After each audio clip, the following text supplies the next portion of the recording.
اعوذ باللہ السمیع العلیم من الشیطان الرجیم من حمزہ ونفخہ ونفثہ بسم اللہ الرحمن الرحیم ربی یسر ولا تعسر وتمم بالخیر ربی زدنی علما ولو شاء ربک لآمن من فی الارض كلهم جميعا افانت تکرہ الناس حتی یکونوا مؤمنین وما كان لنفس ان تؤمن الا باذن اللہ وَيَجْعَلُ الرِّجْسَ عَلَى الَّذِينَ لَا يَعْقِلُونَ۔ یہ دو آیات مبارکہ ہیں، سورہ یونس کی 11واں سپارہ ہے، آیت نمبر 99 اینڈ 100، یعنی 99 اور 100۔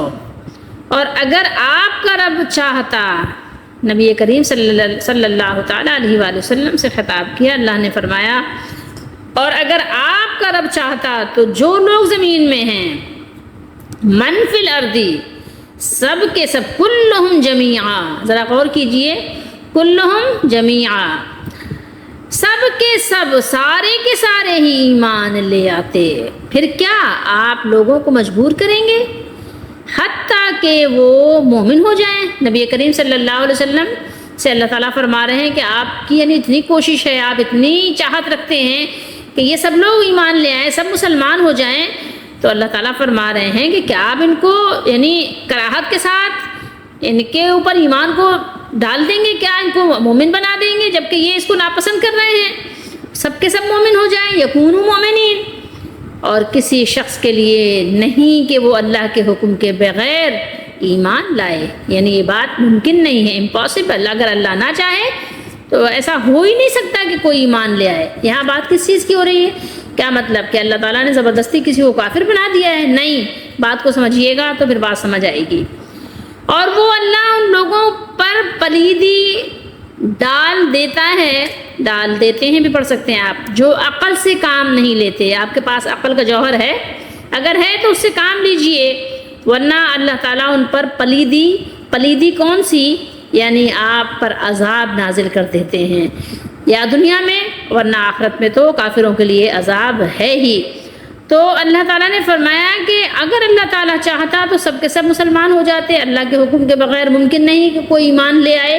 تو یہاں پر بات ہو رہی ہے زبردستی کی، اور اللہ نے خود فرما دیا لا اکراہ فی الدین، زبردستی نہیں ہے دین میں۔ اللہ تعالیٰ نے آپ کو عقل دے کر، آپ کو اللہ تعالیٰ نے کیا دیا؟ آپشن دیا، چوائس دی، چوز کیجئے آپ۔ دنیا میں آپ کے پاس بہت ساری چوائس ہوتی ہیں، آپ چوز کرتے ہیں اپنی پسند کی چیز۔ اسی طریقے سے ایمان کے بارے میں بھی ہے، اگر زبردستی والی بات ہوتی ہے تو جیسے سارے فرشتے مسلمان مومن ہیں، فرما بردار ہیں، تو اللہ تعالیٰ ایسے ہی ہمیں بھی اور آپ کو بھی زبردستی مسلمان کر دیتے۔ زبردستی مراد نہیں ہے، زبردستی مقصود نہیں ہے۔ آپ اپنے چوائس سے، اپنی پسند سے، اپنی مرضی سے اپنے مالک کو مانیں، پہچانیں اور اس کے تابع دار، فرما بردار بنیں۔ بہت سے لوگ ان آیات سے غلط مقصد نکالتے ہیں، غلط مطلب نکالتے ہیں کہ اللہ تعالیٰ ہی نعوذ باللہ نہیں چاہتا کہ ہم نماز پڑھیں، تو ہم کیسے نماز پڑھیں؟ اللہ تعالیٰ ہی نہیں چاہتا کہ ہم یعنی مومن بنیں، مسلمان بنیں، تو ہم کیسے بنیں؟ تو اللہ تعالیٰ ہی نے نعوذ باللہ ان کو کافر بنا دیا، کافر ہی گھر میں پیدا کر کے۔ تو یہ ساری چیزیں کیا ہیں؟ یہ سب احمقانہ باتیں ہیں، بے وقوفانہ، جس کے پاس عقل نہ ہو۔ اللہ نے فرمایا نا کہ کیونکہ وہ عقل سے کام نہیں لیتے تو اس لیے وہ ایسی باتیں کرتے ہیں۔ اگر عقل ہوتی تو اس طرح کی باتیں نہیں کرتے، دنیا کے معاملے میں نہیں کرتے۔ دنیا کے معاملے میں جو جی چاہتا ہے، وہ یہ کھانے کا جی چاہ رہا ہے، اس کے لیے بھاگے چلے جاتے ہیں، کمانے کے لیے کہتے ہیں، حلال حرام کی تمیز کھو دیتے ہیں، سود و رشوت کی تمیز کھو دیتے ہیں، اور جب ایمان کی باری آتی ہے تو کہتے ہیں اللہ ہی نہیں چاہتا نعوذ باللہ، تو ہم کیسے نماز پڑھیں؟ نعوذ باللہ اللہ ہی نہیں چاہتا کہ ہم روزہ رکھیں، تو ہم کیسے روزہ رکھیں؟ نعوذ باللہ اللہ ہی نہیں چاہتا کہ ہم حج کرنے جائیں، تو ہم کیسے کریں؟ نعوذ باللہ ساری اپنی غلط حرکات کو شیطان کی طرح اللہ تعالیٰ کی طرف نسبت کر دیتے ہیں۔ شیطان نے بھی تو یہی کہا تھا کہ آپ کی وجہ سے ہم نے سجدہ نہیں کیا، تو اس طرح کی حرکتیں چھوڑ دیں۔ یہ سب شیطانی باتیں ہیں، ایسا نہیں ہے۔ اللہ تعالیٰ نے آپ کو چوائس دی ہے عقل دے کر۔ عقل تو ہے نا آپ کے پاس، آپ اپنے دنیاوی معاملات میں اچھے برے کو تو اچھی طرح جانتے ہیں، سمجھتے ہیں، نہیں سمجھتے ہیں؟ تو دین کے معاملے میں ایسے کیوں پاگلوں والی باتیں کرتے ہیں؟ یہاں جو بات بیان ہوئی ہے اس کو غور کریں۔ وَلَوْ شَاءَ رَبُّكَ لَآمَنَ، یعنی اگر اللہ چاہتا زبردستی تو فرشتوں کی طرح جنوں اور انسانوں کی فطرت بھی ایسی بنا دیتا کہ وہ کفر نافرمانی کر ہی نہ سکتے، یا ان سب کے دل ایمان و اطاعت کی طرف پھیر دیتا۔ لیکن اس طرح چونکہ جنوں اور انسانوں کو علیحدہ قسم کی حیثیت سے پیدا کرنے کا مقصد ہی کیا ہوتا؟ فوت ہو جاتا، آپ اس کو دیکھ سکتے ہیں سورہ ہود میں، سورہ فاطر وغیرہ میں۔ اس لیے اللہ نے اپنی مرضی سے ان کی فطرت میں یہ چیز رکھی ہے کہ وہ عقل سے کام لے کر چاہیں تو ایمان و اطاعت کا راستہ اختیار کریں، یا چاہیں تو کیا کریں، دوسرا راستہ اختیار کر لیں، کفر، شرک، نافرمانی۔ لیکن بات یہ ہے کہ اللہ تعالیٰ لوگوں کو ایمان پر مجبور نہیں کرتے۔ اللہ تعالیٰ نے فرمایا وَلَوْ شَاءَ رَبُّكَ، اور اگر آپ کا رب چاہتا تو اے نبی صلی اللہ علیہ وسلم آپ کے آنے کے بعد آپ کا رب تمام روئے زمین کے لوگوں کو اجازت دے دیتا اور وہ سب کے سب آپ پر ایمان لے آتے، لیکن اس کے ہر کام میں کوئی نہ کوئی حکمت ضرور موجود ہے۔ أَفَأَنْتَ تُكْرِهُ النَّاسَ، فرمایا ایمان دل کا معاملہ ہے۔ کیا ہے؟ ایمان دل کا معاملہ ہے، اس پر کسی کو مجبور کیا جا سکتا ہی نہیں اور مجبور کرنا جائز بھی نہیں۔ فرمایا لا اکراہ فی الدین، آپ نے سورہ بقرہ میں پڑھا ہے، دین میں کوئی زبردستی نہیں ہے۔ اگر آپ کسی کو زبردستی مسلمان بنا بھی لیں تو دل کی کیا ضمانت ہے کہ اس میں بھی ایمان آ چکا ہے۔ نبی کریم صلی اللہ علیہ وآلہ وسلم کی ازراہ شفقت یہ زبردست خواہش تھی کہ اللہ کے سب بندے ایمان لے آئیں، اس لیے اس آیت میں آپ صلی اللہ علیہ وآلہ وسلم کو یہ کہہ کر تسلی دی گئی کہ یہ چونکہ ہونے والی بات نہیں، اس لیے آپ کیوں اپنے آپ کو رنج و کرب میں مبتلا کرتے ہیں۔ ایسا ہوتا ہے نا کہ جیسے ماں باپ بچوں پر بہت پیار کرتے ہیں، شفقت کرتے ہیں، چاہتے ہیں سب بچے نیک بنیں۔ جو نیک ماں باپ ہیں، ایمان والے ماں باپ ہیں، ان کو اپنے بچوں کی اس بات کی بڑی فکر ہوتی ہے کہ میرے بچے نیک بنیں، لیکن کیا ہے بسا اوقات بچے نیک نہیں بنتے، تو اب کیا کریں، ماں باپ کڑتے رہتے ہیں۔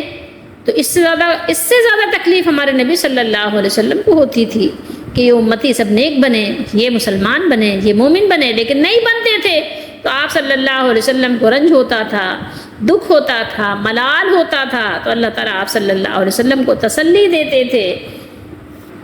قرآن مجید میں یہ بات بہت سی جگہ پر مذکور ہے کہ آپ رنج نہ کریں، آپ دکھ نہ کریں، جو لوگ کفر پہ دوڑ رہے ہیں کیا آپ اپنی جان کو کھو دیں گے۔ بہت سی جگہ اللہ تعالیٰ نے اس طرح کی باتیں فرمائی ہیں۔ وَمَا كَانَ لِنَفْسٍ أَن تُؤْمِنَ إِلَّا بِإِذْنِ اللَّهِ، آپ غور کریں کہ جس طرح تکوینی طور پر دنیا کی کوئی نعمت کسی شخص کو اللہ تعالیٰ کے اذن کے بغیر حاصل نہیں ہو سکتی۔ اب مثال میں آپ کو دوں اس پر، چلے آگے مثال دوں گی انشاءاللہ۔ جیسے آپ یہ کہیں دنیا کی نعمتوں میں بھی اگرچہ آپ محنت کرتے ہیں نا، آدمی کی محنت کا دخل ہوتا ہے، صبح سے شام تک آپ جاتے ہیں کام پر، محنت کرتے ہیں، تو بہت سے لوگوں کو کیا ہوتا ہے، روزی ملتی ہے، بہت سے لوگوں کو نہیں ملتی نا۔ بہت سے لوگ دکان کھول کر بیٹھتے، دکان چلتی ہے، بہت سے لوگ دکان کھول کر بیٹھتے ان کی دکان نہیں چلتی، بند کرنا پڑتا ہے۔ بہت سے لوگ کوئی کاروبار چلاتے ہیں، بہت سے لوگ کوئی کمپنی لگاتے ہیں، لیکن کیا ہوتا ہے، ٹائیں فش ہو جاتی ہے، نہیں ہوتا، آگے نہیں بڑھتا کاروبار۔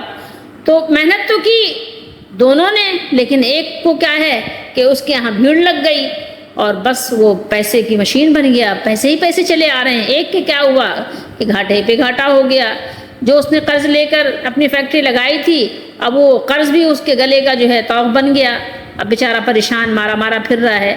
تو یہ ایک نصیبوں کی بھی بات ہوتی ہے، اور کچھ انسان کے اپنے عمل کے دخل بھی ہوتے ہیں۔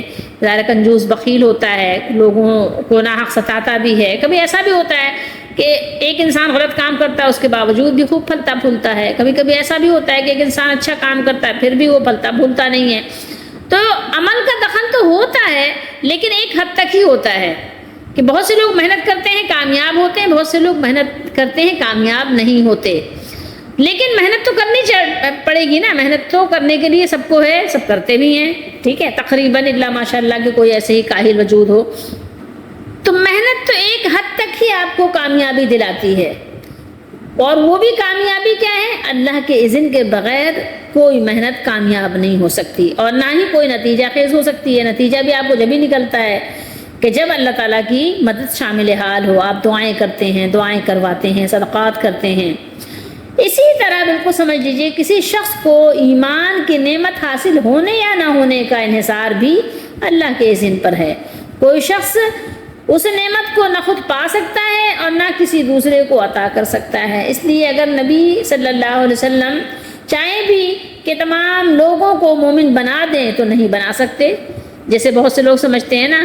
کیا ایک بات مشہور ہے، غالباً کیا نام تھا ان کا، شاید کہ محمود غزنوی نام بتایا جاتا ہے، بہرحال کہ ان کا کرتا، انہوں نے 2 رکعت نماز پڑھی اور کسی کے کرتے کے وسیلے سے دعا کی تو کیا فتح ہو گیا، سومنات فتح ہو گیا، بہرحال جو بھی۔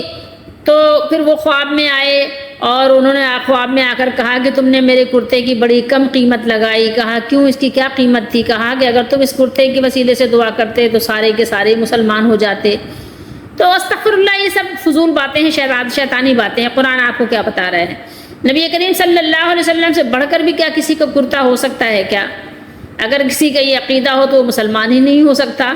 نبی کریم صلی اللہ علیہ وسلم تمام شخصیات جتنی بھی آپ اپنے ذہن میں لا سکتے ہیں، سب کے آپ سردار ہیں۔ آپ کی شخصیت کا کون مقابلہ کر سکتا ہے؟ لیکن اللہ تعالیٰ تو اپنے نبی علیہ السلام سے فرما رہے ہیں کہ آپ کیا زبردستی ان کو مجبور کریں گے کہ مسلمان ہو جائیں؟ جب نبی علیہ السلام سب کو مسلمان نہیں کر سکتے، سارے اپنے خاندان والوں کو ایمان والا نہیں بنا سکتے، جب آپ اپنے تمام جو قبیلے والوں کو مسلمان نہیں بنا سکتے زبردستی، تو پھر آپ یہ بتائیے تو صحیح کہ پھر بعد والے کون لوگ آ گئے؟ کیا ان کے اندر ایسی خصوصیت، کون سی بزرگی آ گئی، کون سی نبوت یا رسالت کی شان آ گئی کہ جنہوں نے اپنے کرتے کی وجہ سے، اپنی دعا کی وجہ سے سب کو یعنی مسلمان بنانے کی طاقت پا لی؟ ایسا ممکن نہیں ہے۔ یہ بالکل فضول قسم کی یعنی کہانیاں ہیں، فضول قسم کی باتیں ہیں، اور کہہ سکتے ہیں آپ کی شیطانی باتیں ہیں۔ خود آپ دیکھیے، ابھی ہم سورہ ہود جب پڑھیں گے تو نوح علیہ السلام کی بیٹی کے بارے میں اللہ نے کیا فرمایا؟ نہیں مسلمان ہوا۔ قرآن بیان کر رہا ہے، کوئی حدیث بھی نہیں ہے جو آپ کہتے ہیں کہ نہیں اس میں تو یہ مرسل ہے، یا آپ کہتے ہیں کہ اس میں یہ ضعف ہے، یا اس کا راوی ایسا ہے۔ کچھ بھی نہیں کہہ سکتے، قرآن ہے بھائی، قرآن۔ کیا کہیں گے؟ نوح علیہ السلام کا بیٹا لوط علیہ السلام اور نوح علیہ السلام کی دونوں کی زوج بیویاں، ابو لہب، رسول اللہ صلی اللہ علیہ وسلم کا چچا ابو جہل۔ اب آپ کیا کہیں گے ان کے بارے میں؟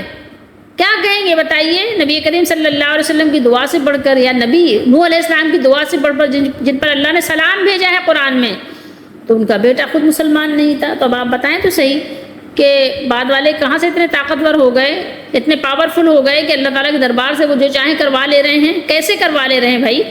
قرآن کے خلاف بات کیسے ان کی مانی جا سکتی ہے؟ تبت یدا ابی لہب و تب، یہ مثالیں جو بیان ہوئی ہیں کس لیے بیان ہوئی ہیں آپ سمجھ سکتے ہیں۔ اسی طریقے سے فرعون کی بیوی بی بی آسیہ ایمان لے آئیں کہ نہیں لے آئیں؟ سوچئے۔ اسی طرح بتوں کا بنانے والا آزر کا بیٹا ابراہیم علیہ السلام، فرعون کی بیوی بی بی آسیہ، ابو جہل کا بیٹا حضرت اکرمہ، اللہ کے اپنی مرضی سے ایمان کی نعمت عطا کرنے کی مثالیں قرآن میں موجود ہیں۔ آپ پڑھیں تو صحیح، آپ کو پتہ چلے گا۔ احادیث میں بھی موجود ہیں، لیکن احادیث کے بارے میں تو ظاہر ہے آپ اپنی باتیں اپنی مرضی تھوپ لیتے ہیں، کچھ نہ کہیں سے کچھ نہ کچھ ادھر سے ادھر کر دیتے ہیں، لیکن قرآن میں کیا کریں گے؟ یہ مثالیں موجود ہیں آپ کے اور ہمارے سبق کے لیے، عبرت پذیری کے لیے۔ سوچتے کیوں نہیں ہو بات؟ پھر ایسی کہانیوں پر آپ ایمان لے آؤ تو یقین کر لیتے ہو؟ کیسے کر لیتے ہو؟ کیا ہو گیا؟ عقل سے کام نہیں لیتے؟ عقل تو دی ہے اللہ نے، تو قرآن کے مقابلے میں آپ لوگوں کی کہانیوں کو مان لیتے ہو؟ سوچو تو صحیح تھوڑی دیر کے لیے۔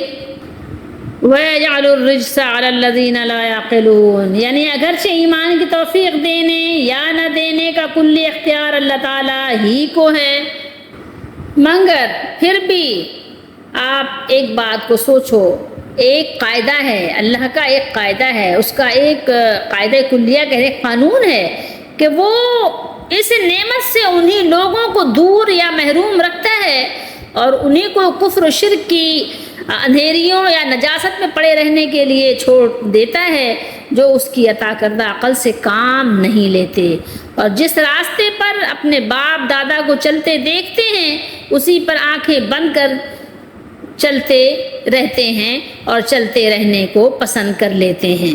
یہ بات آپ بار بار پڑھیں، اس کی تکرار کریں، سوچیں، اور عقل سے کام نہیں لیتے۔ عقل تو ہے لیکن عقل کو برباد کر دیتے ہیں، دنیا کے تمام کاموں کے لیے اپنی عقل کا پورا استعمال کرتے ہیں، لیکن آخرت کے لیے اپنی عقلوں کو ڈبے میں بند کر کے اور تالا لگا دیتے ہیں، لاک کر دیتے ہیں۔ تو ایسے لوگوں کو اللہ تعالیٰ بھی کفر و شرک کی اندھیریوں کے لاک اپ میں لاک کر دیتے ہیں، بند کر دیتے ہیں، اور پھر وہ اسی میں کیا کرتے ہیں؟ مر جاتے ہیں۔ یہ صرف اور صرف ان کی عمل کی ہی وجہ سے ہوتا ہے، جن کو ایمان نصیب نہیں ہوتا انہی کا اپنا عمل دخل ہوتا ہے۔ اگر کوئی اللہ تعالیٰ کی طرف اس کی نسبت کرے تو وہ ظالم ہے، کیونکہ اللہ تعالیٰ ظلم سے پاک ہیں، یہ ظلم کی نسبت آپ اللہ کی طرف کر رہے ہیں۔ اور ایک چیز یہاں سے آپ یاد رکھیے کہ ہدایت دینا کسی کے اختیار میں نہیں ہے، صرف اور صرف اللہ کے اختیار میں ہے۔ جب جو انسان چاہتا ہے، اللہ کو معلوم ہے کون ہے ہدایت کا طالب، اللہ تعالیٰ اس کو ہدایت ضرور دیتے ہیں، ورنہ ہدایت نہ رسول اللہ صلی اللہ علیہ وسلم اور نہ ہی آپ صلی اللہ علیہ وسلم کے ذمے ہے۔ رسول اللہ صلی اللہ علیہ وسلم کے ذمے کیا ہے؟ ہدایت نہیں ہے، بلکہ کیا ہے؟ لیس علیک ھداھم ولکن اللہ یہدی من یشاء الی صراط مستقیم۔ سورہ بقرہ میں اللہ تعالیٰ نے ارشاد فرمایا کہ اے نبی صلی اللہ علیہ وسلم، ہدایت دینا آپ کی ذمہ داری نہیں ہے، آپ کے ذمے نہیں ہے، بلکہ ہدایت اللہ تعالیٰ دیتے ہیں جس کو چاہتے ہیں، ہدایت کے راستے پہ چلا دیتے ہیں۔ یہ اللہ تعالیٰ کا کام ہے خاص، یہ اللہ تعالیٰ ہی کے اختیار میں ہے، اور انسان جب کوشش کرتا ہے تو اللہ تعالیٰ اس کی مدد فرماتے ہیں، لیکن جو انسان کوشش نہیں کرتا اس کے لیے بھی اللہ کی مرضی ہے کہ زبردستی چاہیں تو اس کو اللہ تعالیٰ ہدایت دے بھی دیں، اور اگر اللہ تعالیٰ نہ چاہے تو اس کو اس کے حال پہ چھوڑ کے لاک اپ میں ڈال دیں۔ افانتا، انتا کس کو کہا جا رہا ہے؟ نبی کریم صلی اللہ علیہ وسلم سے۔ پھر کیا آپ انتا، آپ کیا، یہ حمزہ زبر آ جو ہے اس کا ترجمہ ہے کیا فا پھر، تو کیا یا پھر کیا آپ لوگوں کو مجبور کریں گے، یعنی کیا آپ یا پھر آپ لوگوں کو مجبور کریں گے حتیٰ کہ وہ مومن ہو جائیں؟ یہ نہ آپ کا حق ہے اور نہ یہ آپ کے اوپر فرض ہے، بلکہ یہ تو اللہ رب ذوالجلال کے قبضہ اور اختیار میں ہے۔ یہ آپ کی تو ذمہ داری اللہ نے دی نہیں ہے کہ زبردستی لوگوں کو مسلمان آپ بنائیں، یہ تو لوگوں کی چوائس ہے، وہ کیا چوز کرتے ہیں، ان کے پاس آپشن موجود ہے، کھلا ہوا ہے۔ کسی نے ان کو مجبور تو نہیں کیا کسی انسان کو کہ وہ گھوڑے کا چارہ کھائے یا اونٹ کا چارہ کھائے یا جانوروں والا کھانا کھائے، کسی نے مجبور تو نہیں کیا کہ تم جانوروں والا کھانا کھاؤ، مجبور کیا ہے اللہ نے آپ کے لیے پاکیزہ رزق جو ہے اللہ تعالیٰ نے زمین سے اگایا ہے، پیدا کیا ہے، حلال جانور آپ کے لیے پاکیزہ طیب جانور، اس کا گوشت، اس کا دودھ، اور کہیں پرندوں کے انڈے، آپ کو اللہ تعالیٰ نے طرح طرح کی نعمتیں دی ہیں، تو آپ اگر زبردستی جا کر جو ہے گندگی کھاؤ تو ظاہر ہے اس میں آپ کیا کہہ سکتے ہو کہ کیا آپ کو کسی نے مجبور کیا ہے؟ نہیں کیا۔ تو آپ نے جب خود چوز کیا اپنے لیے غلط راستہ، تو کتنے لوگ ایسے ہیں جن کو اللہ تعالیٰ نے صحیح سالم بالکل عقل و خرد کے ساتھ پیدا کیا، اور جا کر وہ بیٹھے ہوئے ہیں دھوپ میں اور بھیک مانگ رہے ہیں، ہاتھ پھیلائے ہوئے ہیں، یا جو چوک ہوتے ہیں وہاں پہ کھڑے ہوتے ہیں، یا وہ جہاں سگنل ہوتے ہیں وہاں کھڑے ہوتے ہیں، بھیک مانگ رہے ہوتے ہیں، کشکول لیے ہوتے ہیں، تو کیا ان کو کسی نے مجبور کیا ہوتا ہے؟ بھائی وہی کام وہ محنت سے عزت سے روزی بھی کما سکتے ہیں، نہیں کر سکتے، ان کے پاس بھی عقل کا جوہر ہے، لیکن انہوں نے کیا پسند کیا؟ کس چیز کو چوز کیا؟ ذلت کو، کس چیز کو؟ پلیدی کو، ناپاک، یعنی اپنے آپ کو ذلت میں ڈالا انہوں نے، ہاتھ پھیلاتے ہیں، کشکول پھیلاتے ہیں، پھٹے پرانے کپڑے پہنے ہوئے، دھوپ میں گندگی میں بیٹھے ہوئے ہیں، تو کس نے ان کو مجبور کیا ہے کہ تم یہاں بیٹھے رہو؟ اب وہ کہیں کہ اللہ نے میرے نصیب میں بھیک مانگنا لکھ دیا ہے، تو یہ تو پاگلوں والی باتیں ظاہر ہے کسی کی سمجھ میں آئیں گی؟ آپ خود سوچیں، ایک شخص جائے اور بیٹھ جائے، اسی طریقے سے کوئی ایک شخص لے گن لے اور اپنے آپ کو مار لے کہ میرے نصیب میں مارنا لکھا تھا، کہاں سے لکھا تھا نصیب میں مارنا؟ یہ تو آپ نے خود اپنے اوپر مسلط کیا نا زبردستی بلا وجہ۔ تو یہ چیزیں سمجھیں گے تو سمجھ آئے گی نا۔ ایک شخص پڑھنے کے لیے اس کو سارے مواقع ملے، وہ پڑھے ہی نہیں، امتحان دینے کے دنوں میں کیا کرے؟ وہ کہیں اور گھومنے پھرنے چلا جائے، یا وہ فلمیں دیکھتا رہے رات بھر، صبح سو جائے نیند کی گولی کھا کے، تو پھر اس میں کس کا کیا قصور ہے بتائیے بھلا؟ اور اسی طریقے سے سوچو نا، جب دنیاوی معاملات میں آپ سوچتے ہو وہ سارا کام، تو آخرت کے معاملات میں کیوں نہیں سوچتے؟ کیوں اتنی بدعقلی کرتے ہو؟ غور کریں ان آیات پر، اپنے لیے سبق نکالیں اور ایمان کے لیے جلدی کریں۔ بظاہر تو آپ کو ایسا لگے گا یہ چیز بڑی خوش آئین معلوم ہو رہی ہے کہ زمین کا گوشہ گوشہ نور حق سے منور ہو، ہر طرف سے لا الہ الا اللہ کی دل نواز صدائیں بلند ہو رہی ہوں، محبت اور پیار کا جو ہے جو بزم ہو وہ روشن ہو، اس کی جو ہے رم جھم کی خوبصورت جو ہے میوزک بج رہا ہو، احسان و مروت کی کار فرمائی ہو، کوئی بھی حق کا منکر نہ ہو، لیکن اللہ تعالیٰ کی حکمت کو فراموش کر دے۔ اللہ کی حکمت کیا ہے؟ اللہ تعالیٰ کی حکمت یہ ہے کہ انسان اپنی مرضی سے ایمان لائے۔ اللہ تعالیٰ کی حکمت یہ ہے، اور انسان ہے کیا؟ انسان نا اپنا سارا گند جو ہے نا اٹھا کر وہ کسی اور طرف ڈالنا چاہتا ہے۔ سوچئے، ذکر و فکر کی محفلیں تو فرشتوں کے دم سے بھی پہلے بھی آباد تھیں۔ آسمان کی وسعتوں میں کوئی چپا آپ کو پتہ ہے کہ اللہ تعالیٰ کے ذکر سے خالی تو نہیں ہے۔ آپ سوچئے، غور کیجئے، محفل کائنات تو آباد تھی پہلے بھی اور آج بھی آباد ہے۔ قرآن میں آپ نے پڑھا تو ہوگا ابراہیم علیہ السلام کا ذکر اور واقعہ، کیا نہیں پڑھا کہ ابراہیم علیہ السلام کا جو باپ تھا وہ کیا کرتا تھا؟ وہ بت بناتا تھا، لیکن ابراہیم علیہ السلام نے آنکھ بند کر کے اس کے پیچھے تو چلنے کو پسند نہیں کیا نا۔ ابراہیم علیہ السلام نے کیا کہا؟ غور و فکر کیا۔ بے شک کہ وہ خلیل ہیں، اس میں کوئی شک نہیں ہے، لیکن پہلے انہوں نے محنتیں تو کی ہیں نا۔ سوچئے، ابراہیم علیہ السلام نے، آپ غور کریں کہ آپ نے نمرود کے آتش کدہ میں چھلانگ تو لگائی ہے نا۔ اسی طریقے سے یوسف علیہ السلام کو آپ دیکھیں، غور کریں کہ کیسا ان کے پاس موقع تھا، حسن و شباب کی ساری رونقیں ان کے پاس تھیں، اور اس کے بعد اشتعال انگیزیوں اور طبعی تقاضوں کو کیا کیا انہوں نے؟ ایک طرف رکھا، اور کیا کیا انہوں نے؟ ان سب کو چھوڑ کر اب آپ نے تمام جو حسن و شباب تھے اس کو کیا کیا؟ پائے حقارت سے ٹھکرا دیا۔ کیا کیا؟ سارا موقع تھا نا یوسف علیہ السلام کے پاس، لیکن کیا کیا یوسف علیہ السلام نے؟ کسی کو گھاس ہی نہیں ڈالی۔ سوچئے، پڑھا ہے آپ نے یوسف علیہ السلام کا واقعہ؟ پڑھا ہے، ان کے پاس تو سارے مواقع تھے، تو وہ بھی موقع سے فائدہ اٹھا سکتے تھے نا، لیکن نہیں۔ تو یہ واقعات اللہ نے بیان کی ہے کس لیے؟ کبھی آپ نے سوچا اس کے بارے میں؟ اللہ تعالیٰ نے افراد انسانی کو طرح طرح کی صلاحیتوں سے نوازا، اور پھر اس کو بروئے کار لانے کے لیے، اس کو استعمال کرنے کے لیے اس کو آزاد چھوڑ دیا کہ دیکھو اب تم کیا کرتے ہو، تمہارے پاس سارے اختیارات ہیں، خیر کے بھی شر کے بھی، تم اب جو چاہو اپنی مرضی سے کرو۔ ان کی نشو و نما کے لیے ایسا ماحول بھی مہیا کیا جہاں نیکی اور بدی دونوں پنپ سکیں۔ نیکی کو بھی آزادی ہے اور برائی کو بھی آزادی ہے، جہاں حق و باطل دونوں کے لیے زندہ رہنے کی گنجائش ہے نا۔ حق بھی زندہ ہے، باطل بھی زندہ ہے۔ بتوں کو پوجنے والے بھی خوش باش ہیں، قبروں کو پوجنے والے بھی شاد و آباد ہیں، اور مسجدوں کو آباد کرنے والے بھی پنپ رہے ہیں نا۔ اور ذلت بھی سب کو مل رہی ہے، آزمائشیں بھی سب کی ہو رہی ہیں مختلف طریقوں سے، ان کو موقع دیا جا رہا ہے ایمان لانے کے لیے، توبہ کرنے کے لیے، ہے کہ نہیں ہے؟ غور کیجئے گا، ضرور غور کیجئے گا۔ ہمارا مالک اور خالق کائنات نے انسان کو پیدا کیا، اس میں طرح طرح کی صلاحیتیں رکھی، اسے ہدایت اور دلالت کی راہوں سے آگاہ کر دیا کہ دیکھو یہ صحیح ہے، یہ غلط ہے۔ ہر انسان جانتا ہے جھوٹ بولنا غلط ہے، اسی لیے کسی کے سامنے نہیں کہتا کہ میں جھوٹا ہوں، کہتا میں سچا ہوں، میں سچ بول رہا ہوں۔ ہر انسان جانتا ہے چوری کرنا غلط ہے۔ اللہ تعالیٰ نے ہدایت و گمراہی کی راہوں کو کیا کیا؟ واضح کر دیا، اور انسان کو آگاہ کر دیا، اور پھر اسے عمل کی آزادی عطا فرمائی۔ اگر آپ غور کریں، سبق لیں یہاں سے، تو آپ کو پتہ چلے گا کہ کوئی ایسا نہیں ہے کہ اندھیریوں میں ہو اس کو کچھ پتہ نہیں ہے، سب کو پتہ ہے۔ اللہ نے بتا دیا کہ یہ دنیا دارالعمل ہے، یہ ہمیشگی کے گھر نہیں ہے، اور سب دیکھ بھی رہے ہیں کہ لوگ مر رہے ہیں، آ رہے ہیں، جا رہے ہیں، پیدائشیں بھی ہو رہی ہیں اور وفاتیں بھی ہو رہی ہیں۔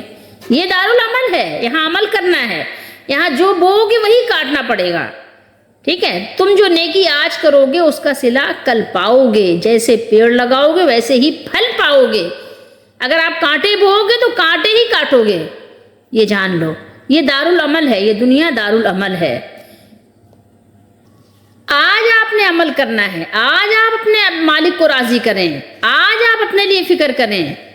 کل تو آپ نے مان ہی جانا ہے، کل تو آپ راضی ہو ہی جاؤ گے، کل مرنے کے بعد تو آپ کہو گے کہ بھیج دو دنیا میں، عمل کر کے آ جائیں۔ آج کی بات ہے، تو یہ تم جو نیکی آج کرو گے اس کا صلہ کل پاؤ گے، تو نیکیوں کے بیج بو، اچھے اچھے درخت لگاؤ، سمجھ رہے ہو بات کو؟ جھاڑ جھنکار کانٹے نہیں بو، کانٹے پھول والے پودے لگاؤ، سمجھ رہے ہو؟ نفع بخش پودے لگاؤ، آج آپ کے پاس موقع ہے، ورنہ کیا ہے، اگر عقل سے کام لیتے ہو تو، اگر عقل سے کام نہیں لیتے تو آپ کو بھی جیسے آپ نا کچرا پھینک دیتے ہو، جو لوگ عقل سے کام نہیں لیتے وہ کچرے کی طرح ہو جاتے ہیں، تو کچرے کی طرح آپ بھی پھینک دیے جاؤ گے۔